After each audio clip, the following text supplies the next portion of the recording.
미국이라고 하는 나라가 청교도들의 하나님을 향한 신앙, 그들의 감사할 수 없는 환경에서 감사로 시작한 나라가 미국이라고 하는 나라인데, 미국 대통령의 염려는 미국 국민들에게 위기는 경제가 아니고 마음속에 감사가 사라지는 것이 위기다라고 얘기했습니다.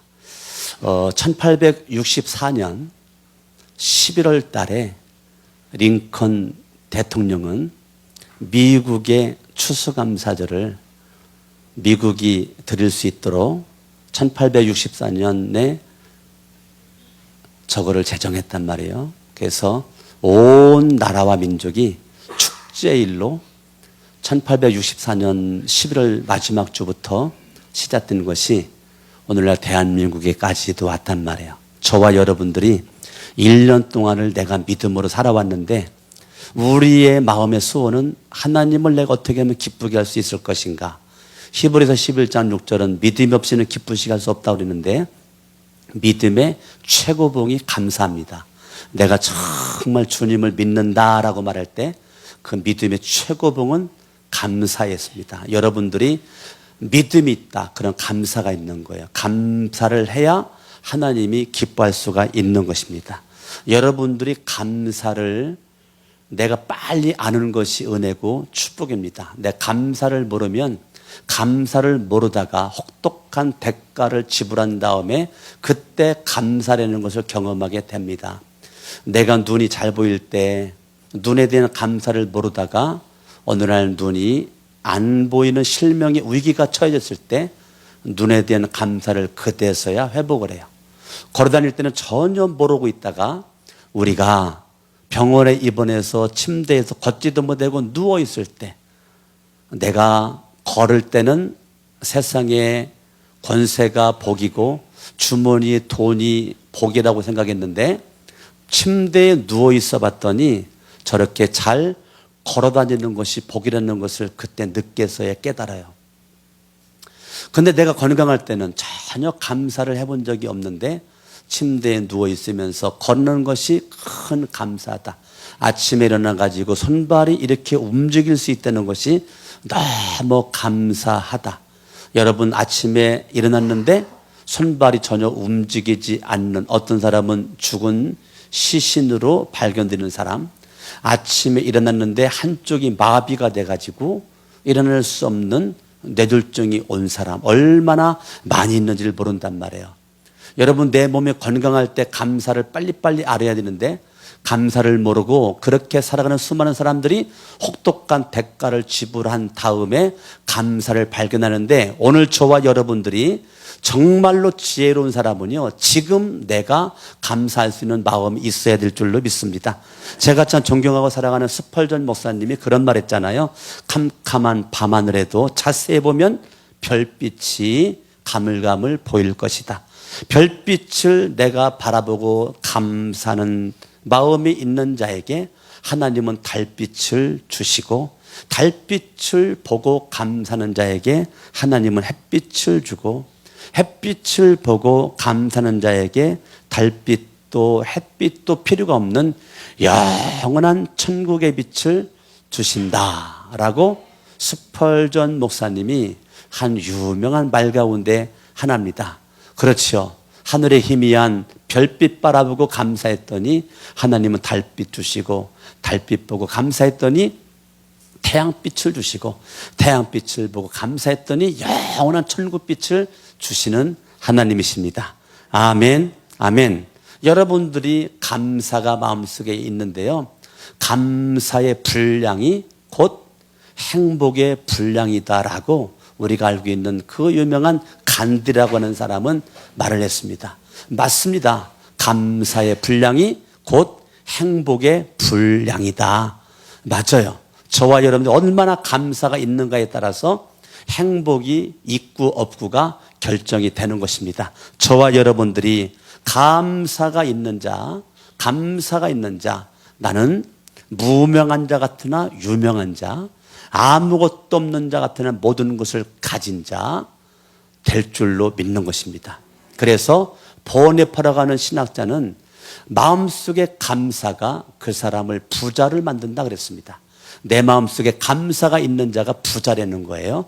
세상에 눈에 보이는 권력과 물질이 있는 것이 부자가 아니고, 아무리 좋은 집에 살아도 감사가 없으면 가난한 자고, 아무리 돈이 많아도 감사가 없으면 그 사람은 가난한 자다. 그 유명한 신학자 보니파가 한 말이 저는 동감을 합니다. 저와 여러분들이 정말 넘치는 감사가 행복을 만들어 갈 뿐더러 정말 감사하는 자가 이 세상의 최고의 부자라는 거예요. 지나간 1년을 뒤돌아보면서 여러분들이 오늘 추수감사절 예배를 드리는데요, 우리가 병원에 몸의 건강을 체크하기 위해서 건강검진을 주기적으로 받죠. 우리가 신앙적으로 영적 건강검진을 1년에 2번 받는데, 첫 번째가 7월 달에 있는 맥주감사절에 건강검진 한번 하고, 오늘 추수감사절에 영적 건강검진을 2번째 하는데, 우리가 1년에 2번씩은 영적 건강검진을 한단 말이에요. 뭐를 발견해야 돼요? 내 감사의 온도계가 0으로 시작해서 영화로 떨어져 있는가, 영상으로 올라가 있는가, 내 감사의 온도계가 어디 있는가. 제가 설교를 준비하면서 나 자신의 신앙을, 영적 진단을 내가 해봤어요. 제가 100%라 하기 조금 죄송스럽고 내 감사의 온도계가 한 95도는 올라간 것 같아. 95도. 그러면 여러분의 감사의 온도계가 0으로 시작해서 영하가 아니라면 영상의 온도가 몇 도나 올라가 있을까요? 한번 생각해 보세요. 오늘 여러분 영적 진단 받는 거예요. 영적 진단 받는, 분명히 보니파가 얘기했던 대로 정말 마음속에 감사가 있는 자가 부자라고 그랬어요. 여러분들이 부자가 아닌지는 이 시간 여러분들이 점검하면 되는 것입니다. 내가 정말 부자인가 아닌가. 간디가 얘기했던 대로 정말 감사가 있는 자가 행복하다고 그랬는데, 내가 얼마나 행복한 부자인가, 간디와 보니파가 한 말을 합쳐버리면 내가 얼마나 행복한 부자인가를 여러분들이 감사로 결정할 수가 있다는 거야. 스펄전 목사님처럼 그렇게 희미한 별빛에 감사했더니 하나님은 영원한 찬란한, 꺼지지 않는 찬란한 천국의 빛을 주셨다. 저와 여러분들이 지나간 1년을 뒤돌아보면서 내가 날마다 하나님 앞에 감사함으로 살아가는 그런 모습이 저와 여러분들에게 있어야 될 줄로 믿습니다. 여러분, 감사가 얼마나 중요하냐면요, 감사가 하면 내 속에 엔돌핀을 뛰어넘어서 내 몸을 치료하는 치료제가 내 몸에 자생적으로 만들어진다는 거예요. 그래서 감사는 저와 여러분들에게 최고의 항암제고, 감사는 해독제고, 감사는 방부제라는 거예요. 여러분의 인생에 있어서 감사라고 하는 것이 여러분의 인생을 건강하게 만들어 가고 있습니다. 감사가 없는 자는 병든 자고, 감사가 넘치는 자는 건강이 넘치는 자예요. 여러분들이 늘 내 삶 속에서 거울 속에 비춰진 내 모습 바라보고 감사하고, 부모님 바라보고 감사하고, 가족 바라보고 감사하고, 내 옆에 있는 사람 때문에 내가 불행하는 것이 아니라 감사할 수 있는 사람은 뭐라고요? 행복한 사람이라고요. 행복한 부자라고요. 아멘. 가슴에 손 얹고 따라합니다. 나는 행복한 부자다. 그러면 나는 뭐 하는 사람이에요? 감사하는 사람이에요. 오늘 성경 말씀 바라봤더니 사도 바울, 빌립보서는 옥중 서신인데 바울이 감옥에서 쓴 서신이라고 해서 옥중 서신이라고 그래요. 근데 바울이 감옥에서 지금 죄도 없는데 예수 이름 전파하고 예수 이름으로 귀신 쫓아내고 병 고치고 능력을 행한 것 때문에 로마 감옥에 갇혀있는 이 사도 바울의 감사가 4장 4절에 바라봤더니 주 안에서 항상 기뻐하라, 내가 다시 말하노니 기뻐하라라고 말할 정도로, 다른 사람에게 기뻐하라고 말할 정도로 4장 10절을 바라봤더니 내가 주 안에서 크게 기뻐하는 사람이라는 거예요. 그러니까 감옥에 있는데 환경에 영향받지 않는 감사의 사람 사도 바울은 크게 기쁨이니까 기쁨 충만함이죠. 기쁨 충만함이 사도 바울 속에 있었다는 거예요. 바울은 지금 감옥의 환경이 열악한 모습 가운데 억울하죠. 매 맞았잖아요. 귀시함되게 얻어맞았잖아요. 매 맞았어요. 억울해요. 몸이 쑤셔요. 맞아가지고. 생각하면 막 분이 넘쳐나고 막 열나죠. 막 뚜껑이 열렸다 닫혔다 할 수 있는 상황이죠. 그런데 나는 기쁨이 충만하다는 거예요. 그러니까 너희들도 기뻐하라는 거예요. 어떻게? 항상 기뻐하라는 거예요. 내가 다시 말하더니 기뻐하라는 거예요. 얼마나 이것이 사도 바울에게 있어서의 삶의 능력입니까? 삶의 능력. 여러분 지나간 1년 동안의 삶을 뒤돌아볼 때 내가 크게 기뻐하는 모습으로 다른 사람들에게 너희들도 기뻐하는 삶을 살아. 이게 복이다. 이게 능력이야. 이게 행복이다. 이게 정말 인생 복 있게 지혜롭게 살아가는 거야 라고 말할 수 있는 모습으로 살아왔는지. 근데 4절 바라봤더니 주 안에서예요. 주 안에서 항상 기뻐하라. 10절 바라봤더니 주 안에서 크게 기뻐한다는 거예요. 그러면 바울의 인생 철학은 주 안에서예요. 바울의 신앙 철학은 주 안에서요. 날아가는 존재는 우주 만물을 하나님의 손에 의해서 이것이 통치 지배를 받는 것처럼 소우주인 내 인생도 누구 손에 있다는 것인가? 하나님의 손에 있다는 믿음의 고백이 주 안에서입니다. 날아가는 존재가 감옥에 들어가기 전이나 감옥에 들어가서나 내 인생의 절대 주권은 누구에게 있는 것인가? 살아계신 하나님에게 있다라고 하는 고백이 주 안에서예요. 주 안에서. 주 안에서, 예수님 안에서, 십자가에 죽었다가 부활하신 예수 그리스도 안에서 나는 크게 기뻐하고 항상 너희들은 기뻐하라 라고 말하는 거예요. 여러분들이 나 같은 죄인을 십자가에서 못 박혀 죽으시기까지 사랑해 주신 예수 그리스도, 그분의 십자가의 보혈의 피공로 의지에서 내가 하늘에 소망을 두고 죄사함의 확신과 하나님 자녀의 그 감격 속에서 날마다 우리가 눈물로 우리가 살아간단 말이에요. 생각하면 정말 나를 죄로부터 구원해 주신 주님의 은혜가 너무너무 감사하고 너무너무 감사하죠. 내 인생에 주님이 없었더라면 내 인생이 지금 어떻게 달라졌을까? 험악한 세상, 어두운 세상에서 내 인생 헐떡거리다가 인생 마치기는 아까운 인생인데 정말 너무 아깝잖아요. 여러분 20대에 사랑을 했지만 사랑에 실패를 했고 30대에 정치계에 입문을 해봤지만 정치계에 입문해서 그는 실패를 했고 전쟁의 소용돌이 속에서 고향으로 가가지고 쓸쓸한 모습으로 있어야 될 인생, 40대가 되었을 때 영혼에 대한 방랑자가 되어서 이리저리 쓸쓸하게 방랑하는 이 한 사람이 이탈리아 산중 높은 곳에 위치한 아무도 찾지 않는 봉쇄된 수도원을 찾았던 한 사람이 있었습니다. 이른 아침 누군가가 문을 꽝꽝 두드리는 그 문소리에 수도원에 있는 사제가 무척 피곤해 보이는 그 사람을 발견합니다. 이른 아침 당신은 무엇을 이렇게 무슨 마음 가지고 문을 두드리냐고 그랬더니 저는 지금까지 평화를 찾아서 지금 헤매고 있습니다. 저는 평화를 찾다 보니까 지금 산속에 있는 이곳 수도원까지 제가 찾아왔습니다. 이곳에 평화가 있습니까? 그렇게 나이 40살의 인생 방랑자 한 사람이 이탈리아의 산중 사람이 찾던 그 수도원을 찾았던 이 사람, 그 사람이 그 유명한 신국의 저자인 단테 알리기엘이라고 하는 사람입니다. 이 단테 알리기엘이라고 하는 이 사람이 그 유명한 신곡을 썼잖아요. 그의 인생 40살에 그 단테 신곡은 이렇게 시작합니다. 내 인생 한중간 눈을 떠서 보니 나는 바른 길을 벗어나 어두운 숲속을 쓸쓸하게 걸어가고 있었다. 마치 어두운 숲속에 던져진 외로운 참새 같은 영혼이 되어서 내 인생은 어떻게 살지 못하는 모습으로 평화를 잃어버린 채 살아가고 있다. 이것이 단테 신곡의 서두의 말입니다.